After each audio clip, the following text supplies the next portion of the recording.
Feeling rejected by my parents and friends left me feeling utterly hopeless. On several occasions, I even tried to take my own life. However, God's immense love eventually led me to find spiritual renewal and true peace. This is my story. The continual rejection I experienced had a devastating impact on me. Outside, I seemed fine. I was going about my daily activities as usual. But on the inside, I was shattered. Life felt empty, aimless, and exhausting. The pain of rejection slowly dragged me into depression. Many times I felt that life was no longer worth living. Until one day, I realized I had to break free from the cycle of despair. I began trying ways to help myself. From the internet, I learned about self-help therapy, allowing myself to process emotions and pain, not letting the past dictate the future, and trying to build healthier relationships with others. I also tried to draw closer to Allah, the Creator. I prayed regularly, fasted, and gave to charity. I hoped that by becoming a God-fearing person, Allah would accept me. Surely the most noble of you in the sight of Allah is the most righteous among you.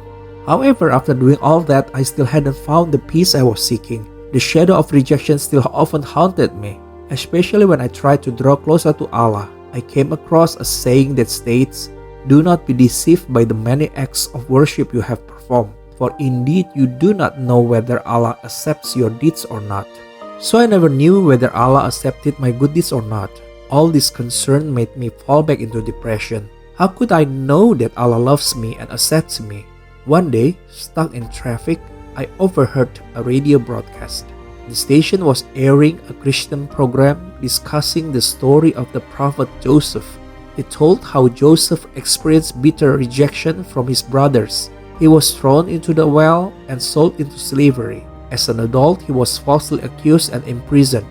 Yet Joseph held no grudge, neither against those who hurt him nor against Allah. It was that attitude that ultimately led Joseph to success. When his master saw that Allah was with him and that Allah gave him success in everything he did, Potiphar put him in charge of his household, and he entrusted to his care everything he owned. That story touched my heart. For the first time, I felt the pain of rejection wasn't something I experienced alone. But one question remained: how can I be sure that Allah accepts me? That question led me to study the Torah, the Psalms, and the Injil. As I studied the Holy Injil, I found a promise from Isa al-Masih that deeply touched my heart. "Come to me, all you who are weary and burdened, and I will give you rest." This promise felt different. For the first time, I found assurance that I would not be rejected. Indeed, Isa al-Masih demonstrated his love by giving his life for me on the cross. Isa said, "I am the good shepherd. The good shepherd lays down his life for his sheep." Since then, I have become even more certain that Isa al-Masih will not reject me. Now I feel true peace.